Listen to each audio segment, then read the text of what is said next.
Hi, it's me. Stop looking at me and staring at how crappy my hair looks. You don't know how difficult it is to have curly hair and sleep on it. I'm doing this because I like to brighten up my morning doing these videos. Stop staring at my crappy hair. Anyway, today's video is on how we've been gypped as Jews with the holidays. Alright, and I am Jewish, so you better not say anything and throw me in sensitivity training. I mean, really. You look at the Jewish holidays compared to the Christian holidays. Jews, we've got to fast for a whole day. Right? Then we break the fast with crappy food. When you break a fast, you know how to break it with gefilte fish. You know how to break it with a nice big apple pie or a big juicy pizza. For Jews at Passover, you gotta sit and sit and sit through the Seder, which is like 3 hours. And then you eat some crappy food. And there's always that one guy out there that has all these questions. And let's have a 45-minute discussion on this. Meanwhile, we're all hungry and we're all dreading the whole week where nothing that we like is permitted to eat. And we're just going to have potatoes coming out of our ears. You know why they put butter on that matzah? Because it doesn't taste good. Otherwise, it would be basically like eating cardboard or a styrofoam. So we're dreading this whole week.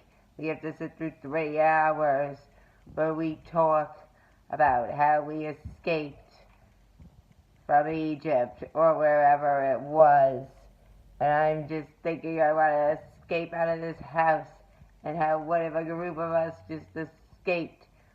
I'm thinking about how some of us have been blacklisted from our group of people or from our condo and have had to move to another condo. That's what I've been thinking about. People, people, people. Yet here it is on Easter. You don't have to eat crap food. You get a chocolate bunny. You get to look for stuff. I mean, there's a religious story behind Easter. But it's that Jesus returned, a good man returned. It's not that we all had to flee and suffer because people didn't want us. That's essentially the story of Passover. You had to flee because people didn't want you and they chased you out. And that's been the story of my life. People have chased me out. No one wanted me at their table. I don't need to hear about it again. Then we have Hanukkah.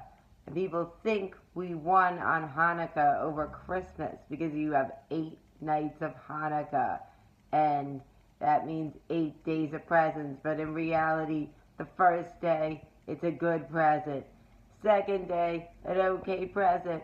By the 8th night, what are you getting? A keychain?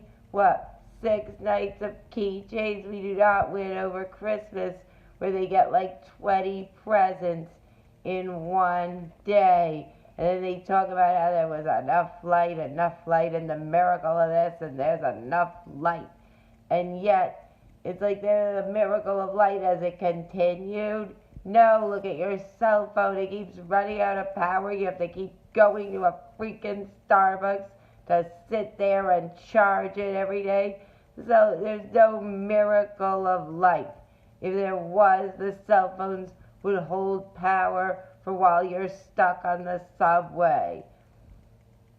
There's no miracle of light. It's all a myth. Fasting. Ugh.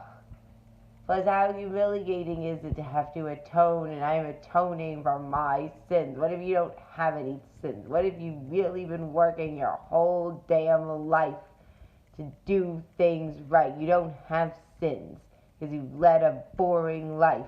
You still are probably the one sitting there atoning like a fool.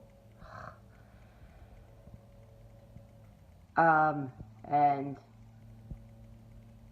that's about it for now. I'm coming up with more stuff. As soon as my brain starts working, I'm going to come up with more protests against these holidays.